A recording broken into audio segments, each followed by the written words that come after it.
Vamos a seguir. Comparación de las mitjanas aritméticas de dos series. Vamos a ver el otro método alternativo sin hacerlo del ET cálculo. Yo prefiero hacer lo que hemos visto, el punto anterior de calculada. Pero aquí nos lo ofrecen. Podemos hacerlo de otra forma. Lo mismo. Buscamos la n, el promedio, desviación estándar. Buscamos la SP. La SP sí que hay que buscarla. Por lo tanto, el cálculo es casi igual. ¿Vale? Y lo que pasa es que aquí calculamos los intervalos de confianza. También restamos las dos mitjanas, ¿vale? Y volvemos a tener los valores absolutos, pero no lo introducimos aquí. Si os fijáis, se queda fuera, se queda al margen. Calculamos los intervalos de confianza, ¿vale? T por SP, lo mismo. Y comprobamos. Aplicamos a la resta esta que ha salido aquí los intervalos de confianza, es decir, el valor mínimo, el límite inferior y el límite superior. Y si pasa por el 0, si el 0 está entre medio, dentro del dominio, podemos decir si hay, que no hay, perdón, diferencias significativas. Lo vamos a ver en el mismo ejemplo, vamos a utilizar los mismos datos. Bueno, aquí pone los datos, lo mismo, valor promedios, hace la resta y me da un 0,11, desviación estándar, las n, calcula con la t tabulada, lo busca en la tabla, ¿vale? Entonces, t tabulada por las s, ¿no? Bueno, por la SP, perdón, claro, la SP y por la raíz de las n, me da 0,20. Por lo tanto, a 0,11 le tengo que restar 0,20 y sumar 0,20. Por lo tanto, me voy del menos 0,09 al 0,31. Mi 0, el 0, está aquí en medio, ¿verdad? Desde el menos algo al más algo, pasa por el punto 0. Por lo tanto, como está dentro del 0, podemos decir que no existen diferencias significativas entre los dos valores mitjanos de las dos series. Por lo tanto, decimos que los métodos tienen la misma exactitud.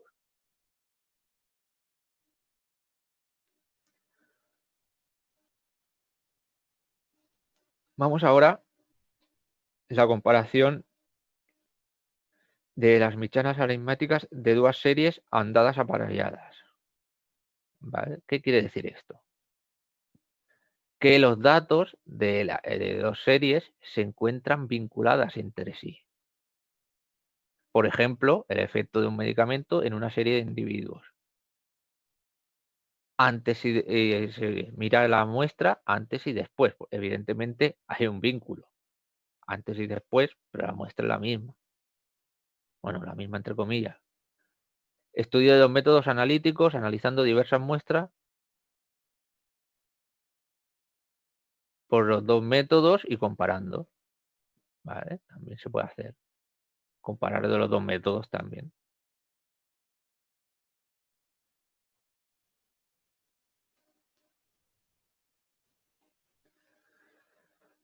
Este será parecido al ejemplo que hemos visto, pero el cálculo varía un poco. Lo primero que tenemos que hacer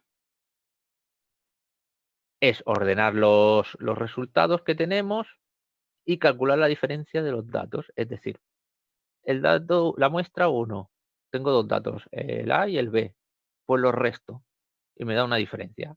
En la muestra 2 tengo A y B, pues los resto y me da un valor también. Y así hago una lista de Ds, de diferencias. ¿Qué pasa? Que esos datos que he generado de 1, de 2, de 3, de 4, de 5, van a ser ahora mis valores de mi lista, de mi tabla. Por lo tanto, voy a calcular el promedio de las Ds y la desviación estándar de las Ds. Por eso lo llamamos SD. Y volvemos a hacer lo mismo, a enfrentar T calculada con T tabla. Para ir ahora a calcular la T calculada, ya no me sirve el cálculo de antes. Ahora tengo que, entre valores absolutos van a ser la mitjana calculada nueva por raíz de n, ¿vale? N será, pues si tengo 6 Ds, será 6, dividido DSD. La DSD, la desviación estándar de la serie nueva de muestras de diferencias. Volvemos a lo mismo, nos vamos a la tabla de la T, vamos al 95% y n-1. n-1, vuelvo a repetir, si hay 6, pues ponemos 6 menos 1, 5 de diferencias. Ahora ya se considera todo las Ds, nos olvidamos de los números primeros.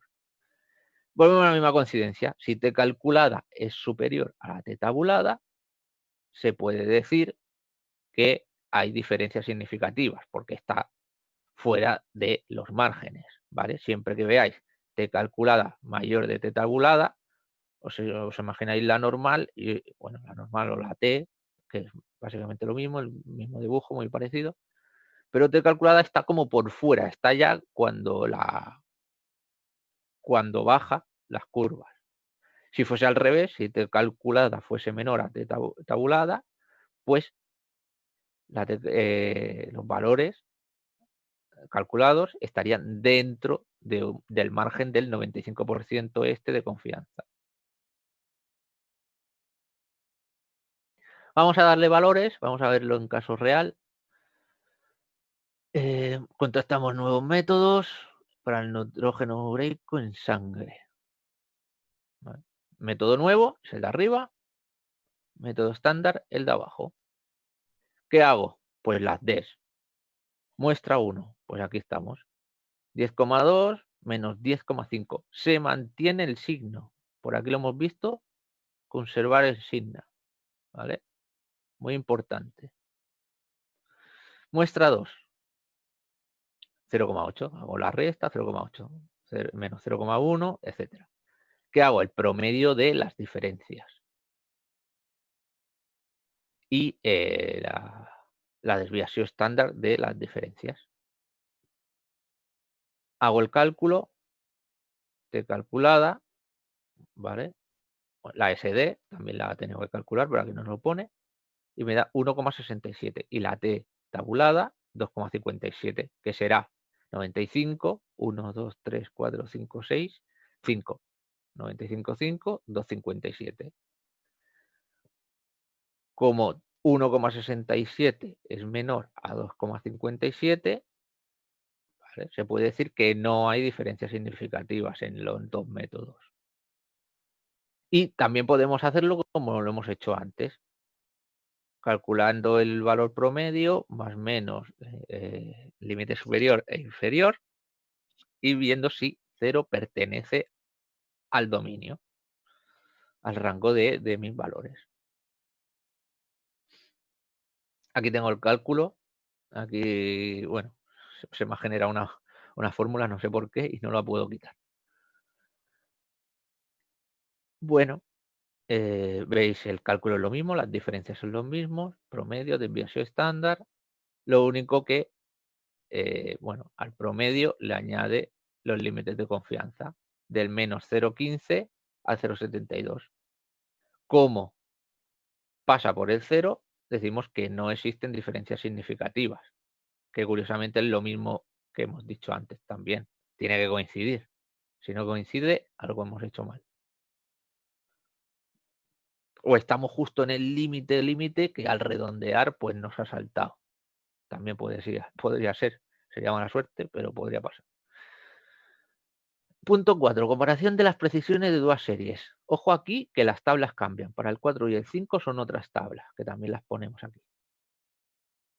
Comparación de la precisión de dos series. Pues ya nos salimos de la exactitud y vamos a la precisión de las dos series. ¿Vale? Esto es muy sencillo. Calculamos la F de Fisher. ¿Vale? Y vamos a comparar las varianzas de las dos series de datos. ¿Cómo se calcula la F de Fisher? Muy bien. La desviación estándar 1 entre la desviación estándar 2, las dos al cuadrado. ¿Vale? acordaos que previamente se han de subir al cuadrado y después dividir. ¿Cuál es 1 y cuál es 2? Porque claro, influye. No es la primera que me encuentro, sino hay un criterio matemático. ¿Cuál va a ser la primera? Bueno, la primera tiene que ser siempre la mayor a la segunda, por lo tanto, la que sea mayor, la desviación estándar cuando la calculamos, ya sea calculadora o PC, bueno, y al cuadrado, la que sea mayor será la que va arriba, para que el valor siempre sea mayor a 1. Si esta es un poquito más mayor, siempre va a dar 1, algo. Buscamos el valor de f tabulada en la tabla de f tabulada, que esta tabla es nueva. Y miramos si calculada es mayor a tabla. Por lo tanto, hay diferencias significativas en la precisión. Si f calculada es menor a la f tabulada, por lo tanto, no hay diferencias. Estaría dentro de los márgenes. Vamos a verlo. ¿Cómo se calcula? Ahora vamos a ver un ejemplo también. Tenemos S1, ¿verdad? Del 1 al 10 y S2 del 1 al 30. ¿Vale?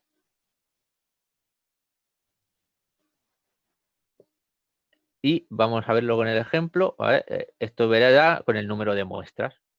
Que se me olvidó ponerlo en los, aquí. ¿No? Sí. Se me olvida. Bueno, ahora con el ejemplo lo vemos.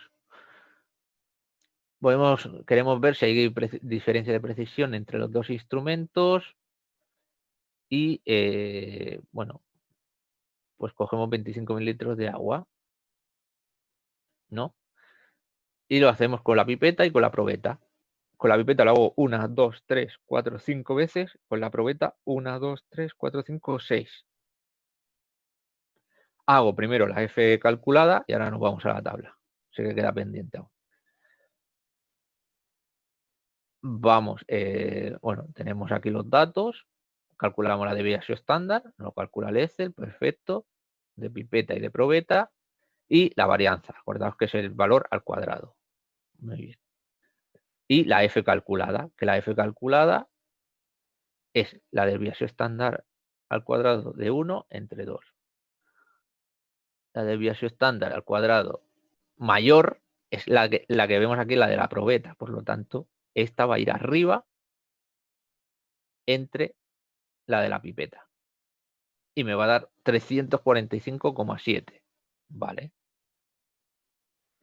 Y la F tabulada, ¿dónde miro? Pues como a las 2, a la probeta, le hemos llamado 1, por lo tanto, 1 será 5. ¿Por qué 5? Porque tenemos 1, 2, 3, 4, 5, 6 muestras, 6 menos 1, 5. Y la otra tenemos 5 menos 1, 4. Por lo tanto, 5, 4. La primera, 5, 1, 2, 3, 4, 5. Y la segunda, 4. Pues me voy a 4. 6,25, 6. ¿Vale? 6,26. ¿Qué pasa aquí? Que F calculada es muy, muy mayor a la F tabulada.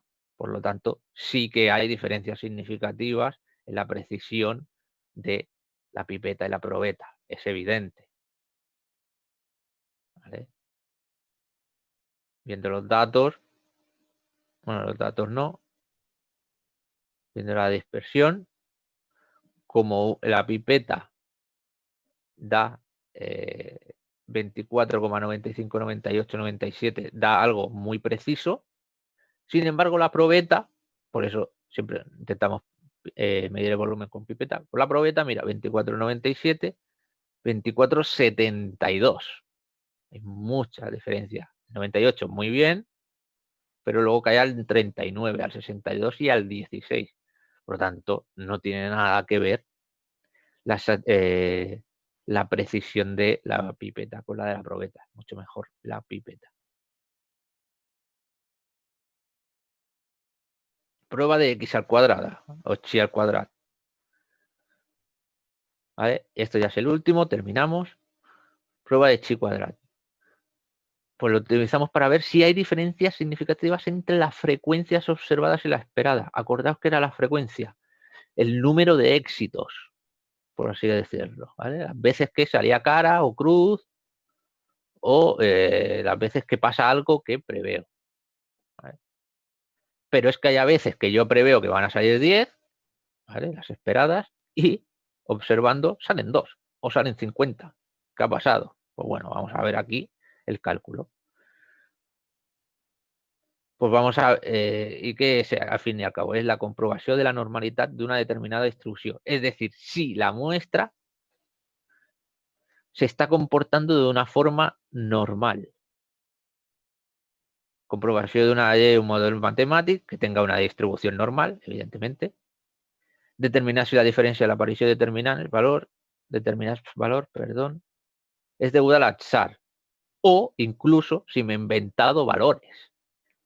Esto, si yo tengo siempre en producción, voy sacando, pues bueno, en botellas de 2 litros. Si hay un momento que empiezan a salir otros valores, también al azar, podemos ver que ya no hay una distribución normal. ¿Por qué? Porque los valores que salen de 2 litros, si funciona todo bien, tienen una distribución normal, no tienen una distribución al azar. Y si el que está ahí pesando, pues dice, ostras, no se ha enterado y se la pasa la hora y se inventa los resultados, se puede llegar a demostrar matemáticamente que se ha inventado los valores. Y sí, estarán muy cercanos a 2 litros, pero si a partir de una hora se pierde esa distribución normal, lo podemos comprobar y comparar como lo vamos a ver ahora, y podemos deducir que esa persona se está inventando los datos. ¿Vale? Por lo tanto, muy importante, no os inventéis los datos. Vamos ya. Ahora ya sí, acabamos. Comparamos frecuencias. No me importan los valores de las variables, si el número de veces que se repiten este valor. ¿Cómo lo hago? Vamos ya al cálculo. Ordenar los datos experimentales, determinar la frecuencia de esos datos, las veces que se repite, saber la frecuencia esperada para cada uno de los valores de las series, ¿vale? Cuánto debería haber salido, y determinar la x cuadrado calculada. Otra vez va a haber aquí una x cuadrado calculada y tabulada. ¿Cómo se calcula esto? Muy fácil. El sumatorio de las frecuencias observadas, es decir, dato experimental, menos la frecuencia esperada. La frecuencia esperada puede ser un valor variable dentro de los métodos, ¿vale? Por lo tanto, en el problema que hay siguiente nos dice que va a ser la función esperada, la frecuencia esperada, perdón. La frecuencia esperada nos lo van a decir siempre que va a ser. Quizás lo tenemos que hacer un pequeño cálculo, pero no lo vamos a encontrar. Vale, la resta al cuadrado, partido otra vez, función esperada. Otra vez función, frecuencia, perdón. Para buscar la x al cuadrado tabulada, la de la tabla, n dadas, ¿vale? 10, 20, 50 muestras, las que sean. Nivel de confianza 95%. Y me voy a que los grados de libertad otra vez van a ser la n-1. Y por último, la deducción que nos viene acompañando desde el principio. Si x al cuadrado calculado es mayor a la x de la tabla, podemos decir que hay diferencias significativas entre las frecuencias observadas y las esperadas. Ha pasado algo. Se va a mirar en la tabla, la x tabulada es otra tabla, ¿vale? No es la de la normal, aunque se parece. Pero los valores, si os fijáis, no tienen nada que ver. Por lo tanto, vamos otra vez a movernos dentro del 95 y aquí simplemente los grados de libertad, que es n-1. Vamos a ver un ejemplo de todo ello. En un laboratorio de micro se hace una siembra de 20 placas, ¿vale? Se les nombra de A a T, del 1 al 20, básicamente. Y se cuentan las UFCs. Supongo en micro ya habéis llegado a lo que es una UFC, unidad formadora de colonias. Y van apareciendo. y no sabemos si son al azar o hay una cierta distribución. Aquí no se interesa que sea al azar, ¿vale? Si hay una contaminación en una zona, pues sí que habrá una distribución. Por lo tanto, aquí nos interesa que haya azar. No es importante lo que sea T tabla mayor a T calculada y viceversa, si lo que importa al final es tener claro lo que yo busco y el resultado que va a ser. Si es una mayor que otro, ¿qué interpretamos con eso? ¿Vale? Al final, lo que importa es la comparación. He dicho que no importa, pero sí que importa cuando le damos sentido en el problema que estamos valorando. Vamos ya con el rodeo. Ponemos las placas, como nos han dicho, y la frecuencia de observación. 2 colonias, 5 colonias, 5 colonias, 9 colonias, etcétera, etcétera. ¿Qué hacemos? Pues una F promedio, la mitjana. En este ejercicio, la F esperada es la mitjana de todas las Fs. Muy bien. ¿Por qué? Porque si yo planto, hago 20 siembras de 20, 20 siembras de 20 placas, yo creo que el promedio de media, pues va a haber 5, 6, en este caso 5 colonias. Por lo tanto, me interesa que la frecuencia esperada sea la mitjana. Normalmente el valor es eso, algo bastante directo, una mitjana de algo, etcétera, etcétera. ¿Cómo se calcula la frecuencia esperada? Bien, se calcula haciendo el sumatorio de las frecuencias observadas, es decir, sumando todo, partido de n. Es decir, la mitjana de la frecuencia será la frecuencia esperada. ¿Vale? ¿Qué me falta hacer? Calcular la x cal, x al cuadrado cal. ¿Cómo se calculaba la x al cuadrado cal? Pues el sumatorio de la f observada menos la f esperada, que la tenemos, partido f esperada al cuadrado. Por lo tanto, hacemos el Excel que se hacía al principio para buscar la desviación estándar. Muy parecido. De hecho, más fácil. Restamos la frecuencia que tenemos, 2, menos la promedio, como dice la forma, mantenemos el signo, porque como lo voy a elevar al cuadrado, pues me da igual. ¿Vale? Lo elevamos al cuadrado y dividimos otra vez entre la frecuencia esperada, ¿vale? Porque me lo decía la fórmula. Me da que una x al cuadrado calculada, cuando hago el sumatorio de todo esto, la x cuadrado calculada es 28.3. Y la de la tabla 30,14. ¿Por qué es 30,14? Pues tenemos 20 menos 1, 19. Vamos al 19, 30,14. 30,14. Perfecto. Ahora las comparamos. X al cuadrado calculado, 28, es menor, por poco, pero es menor a X al cuadrado tabulado. Por lo tanto, podemos decir que no hay diferencias significativas entre las frecuencias observadas y las esperadas, con el 95% de confianza. Se puede decir que las colonias han crecido regulares, en número regular en todas las placas. Bien, hasta aquí este tema. Repito, ya de los temas más complejos que vamos a ver, porque ya es la suma de todos los elementos que hemos visto durante el curso. No vamos a hacer ejercicios hoy, ¿vale? Sí que me gustaría que todos estos ejercicios que hemos visto, intentar hacerlos vosotros, ¿vale? Están hechos, de hecho lo hemos repasado aquí en el vídeo, pero como son bastante importantes y saber cuándo se aplica cada ejercicio, para qué y qué cálculo hemos utilizado, pues intentarlos hacer vosotros solos, ¿vale? A nivel de cálculo ya lo veis que son divisiones, elevado al cuadrado, restas, etcétera, muy sencillo. Lo que sí que tenéis que coger un poco de habilidad de calculado, de tabulado, cuál es menor, cuál es mayor. Y sobre todo repasar la descripción teórica, ¿vale? Del principio, para ver, los estoy buscando, que estos 5 de test estadísticos, acordaos que el 2 se puede hacer de 2 formas, hemos visto 6, pero el 2 es el doble. De estos 5 test estadísticos, ¿cuándo sirve cada uno para cada cosa? ¿Vale? La semana que viene haremos ejercicios de estos, más ejercicios, pero quiero que le dediquéis ahora el tiempo de esta semana a entender bien lo que acabamos de ver aquí.